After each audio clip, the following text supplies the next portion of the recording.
Welcome to Sama 6 TV news.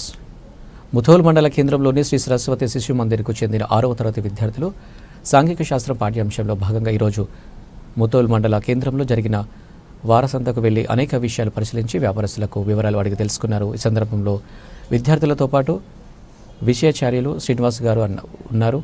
ప్రధానాచార్యులు సారథిరాజు మాట్లాడుతూ విద్యార్థుల క్షేత్ర పర్యటనల ద్వారా అధికంగా నేర్చుకునే అవకాశం ఉంటుందని, అంతేగాక అది ఎక్కువ కాలం గుర్తుంటుందని, అందుకే చదువులో భాగంగా క్షేత్ర పర్యటనకు ప్రాధాన్యత ఇవ్వడం జరుగుతుందని తెలియజేశారు.